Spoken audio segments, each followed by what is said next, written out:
Okay, as promised, I'll do a little tour. Welcome to the property, at least the front half of it. The front half is about an acre. Anyway, this is where we do our thing. This is where we rehab animals, wildlife, and take care of them and then release them when they're ready to go. I was talking to She the other day, and I have received permission to repurpose some cages that we have. Typically, this one right here, or this one here. This cage here is She's very first cage that she rehabbed her first fox squirrel, a squirrel named Sunny, many years ago.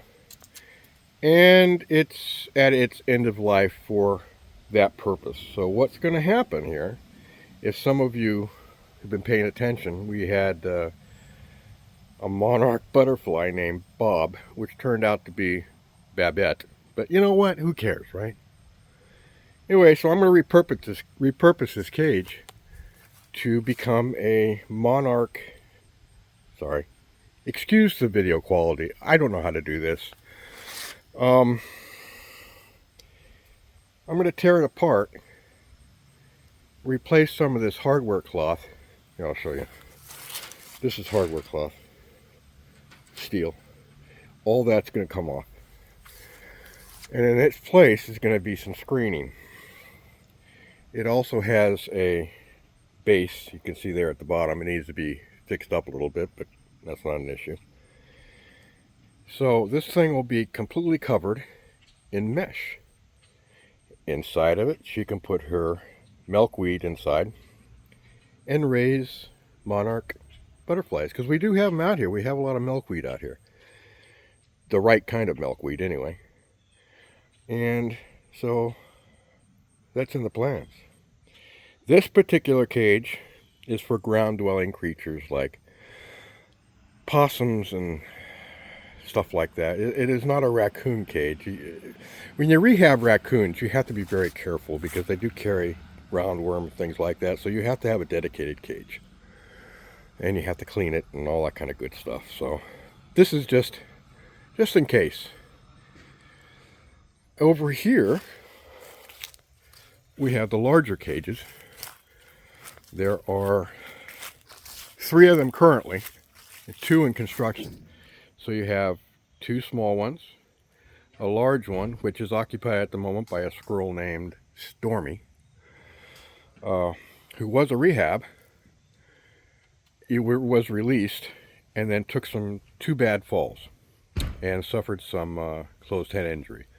So he's out here right now in this large cage doing what he does, and we'll see what happens in the spring.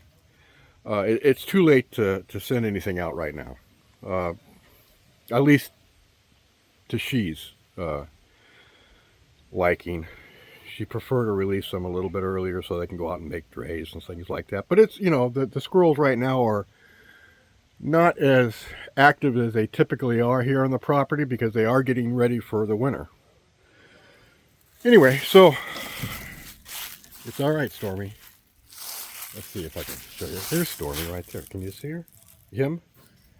Hanging there? Anyway, gray squirrel. These 2 cages are 8 by 6.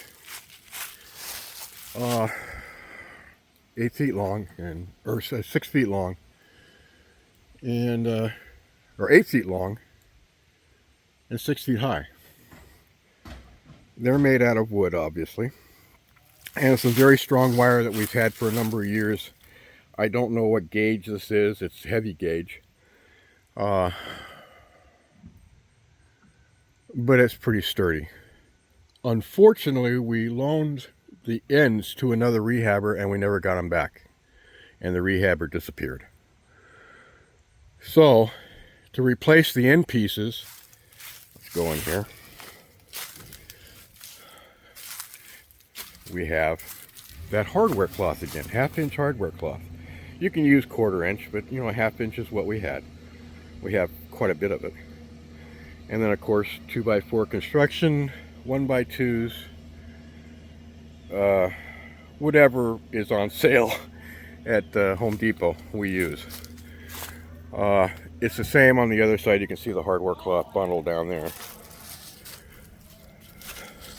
We have doors for these. They are steel doors, not unlike the one that you saw over on Stormy's cage. This is the kind of door right here. Another steel door. Very secure. The animals are very, very secure inside these cages. There's nothing going to get in. They can't get out. The tops are also made from the same heavy gauge wire. You just can't find this anymore for some reason. I don't know why. But these cages cost thousands of dollars when they were new. And like I said, unfortunately, we don't have the end pieces for either one, because I think I built a pre-release cage for another rehabber. That rehabber disappeared and took our panels with them. So again, we use hardware cloth instead. And there is another door for this one too. So that's in the process. We're just waiting for finances to get a little bit better so we can go out and purchase some more wood. And when that happens, they will be complete, hopefully the next week or two, with the help of Matt, or Redbeard. And we can start using them again, ready for the spring. I'm going to go over here to the feeding station, where we do feed a lot of the wilds out here.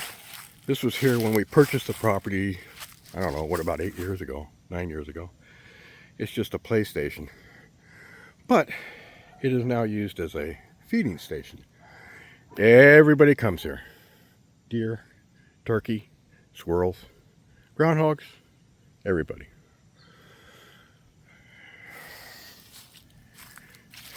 A brush pile, a burn pile, that has turned into habitat, because it was started at a time of the year when we couldn't really burn anything. And what's happened is, can you see that? I don't know if the light's too bad. It's turned into habitat, so all sorts of things live in there. Now we're looking towards the rear of the property. Sorry for the video, it's bouncing around a little bit. It shouldn't, but I'm guessing it probably is. In the back of the property is about 5 acres of woods. Everything lives back there. Quite a few deer, fox, squirrels. I mean, pretty much anything that is native to Michigan lives back in here. Probably Bigfoot. We don't do too much to the property out here. We don't use any insecticides. We don't treat our grass or anything like that, because, you know, we don't want to hurt the wildlife. We're all about wildlife here. And that's pretty much it. Quite a bit of property, thankfully. You're looking back towards the house now. And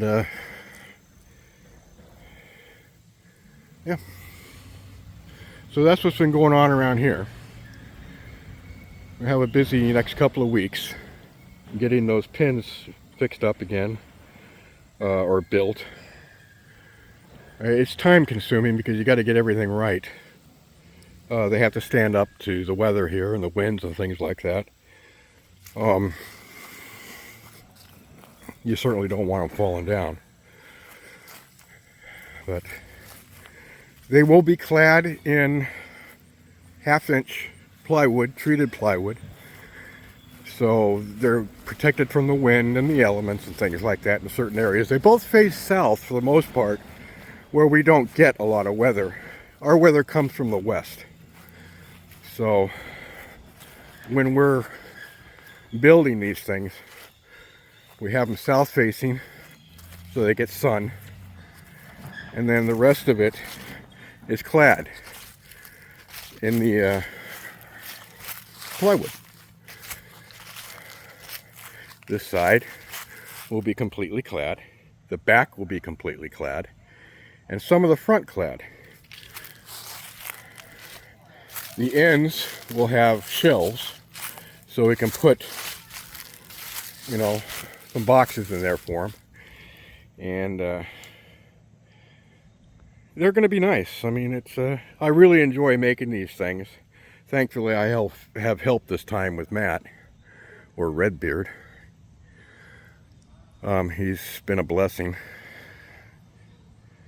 And that's about it, folks. I don't know what else to tell you other than appreciate all the support. Thank you for following the shit show. But like I said in the post, you know, sometimes you just have to get away from that stuff, man. And there's just too much human tragedy in Detroit, and it's a damn shame because, you know, it's such an awesome community, and there's a small percentage of people who just screw it up for everybody else. And I mean, you gotta go away for a little while. Gotta get some distraction, because if you don't, you go flipping crazy. All right, so there you are. I hope you've enjoyed this little video. There's more to come. A little more info, as I have been accepted by a number of businesses that I personally purchased from as an associate. So I'll be doing some stuff on YouTube. Certainly not something that everybody's going to like. Some people will hate on it, but it's what I do in my free time. So I will be purchasing some items on my own and reviewing them. So there's no conflict of interest. All right, folks. Again, thank you very much. And I'm going to head back in here and get off my foot. It's still fractured and still screaming at me sometimes. And get back to it. Again, thanks very much. Much love. See ya.